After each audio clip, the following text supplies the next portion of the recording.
Hello दोस्तों, welcome to my class. दोस्तों, आज का हमारा टॉपिक रहेगा परागण व निषेचन में अंतर, difference between pollination and fertilisation.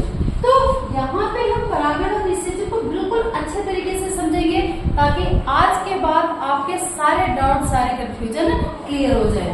तो यहाँ पे हम परागण की बात करते हैं तो देखो, परागण किसमें पाया जाता है? ये प्लांट्स में पाया जाता है, फूलों में पाया जाता है, पौधों में पाया जाता है। लेकिन अगर निषेचन की बात करें तो पौधों में भी पाया जाता है निषेचन और एनिमल्स में भी निषेचन होता है, लेकिन पॉलिनेशन आपका एनिमल में नहीं होता। तो पहला अंतर तो यही हो गया। दूसरा क्या है, अब इसकी डेफिनेशन की अगर बात करें तो ये है क्या? ये है परागकोश। किसका भाग है ये भाग है उमंग का। किसका है?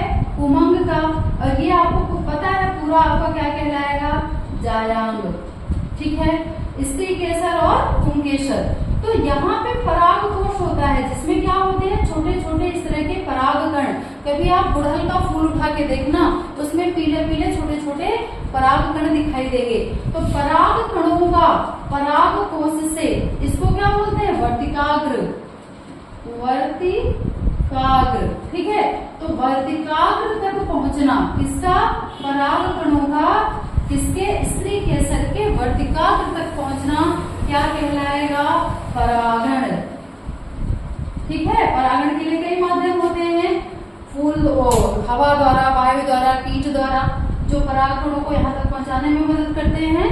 तो परागकणों का परागकोश से वर्तिकाग्र तक पहुंचना क्या कहलाता है? परागण।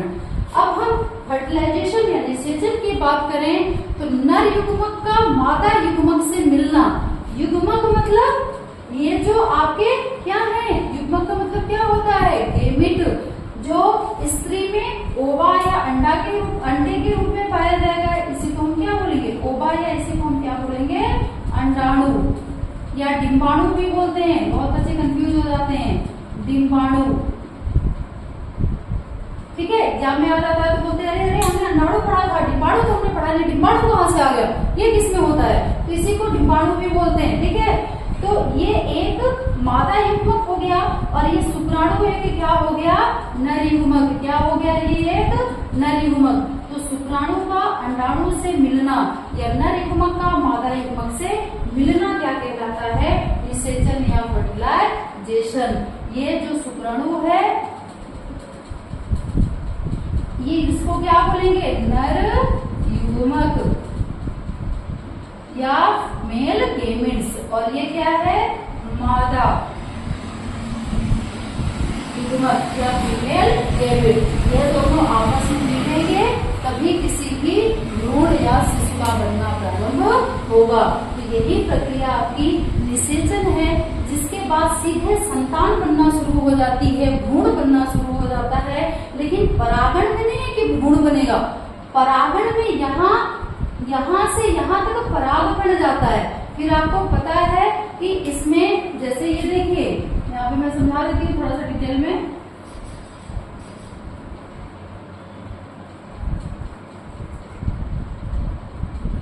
ठीक है, तो यहाँ पे परागकण इस तरह से पहुंच गया, इसमें वर्तिकाग्र पे। अब ये तो पॉलिनेशन हो गया, परागण। अब यहाँ से ये परागकण अंकुरित होंगे, ये इस तरह से अंकुरित होकर यहाँ पे क्या पाया जाता है? बीजांड।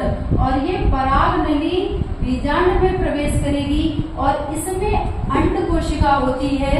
और ये पराग जो आपकी नली है, एक परागकण दो नर युग्मक बनाएगा और यही नर युग्मक आगे जाके क्या करेंगे? निषेचन। तो इसमें परागण और निषेचन की प्रक्रिया दोनों हो गई। जो सबसे अच्छा उदाहरण इसका क्या है? गुड़हल का फूल। उसमें परागण और निषेचन की प्रक्रिया आसानी से आप समझ सकते हो। जबकि अगर हम एनिमल में बात करें दोस्तों, तो एनिमल में जो उच्च श्रेणी के जीव हैं उसमें सिर्फ क्या पाया जाता है? निषेचन। उसमें कोई पॉलिनेशन नहीं पाया जाता। तो क्लियर है परागण और निषेचन किसे कहते हैं?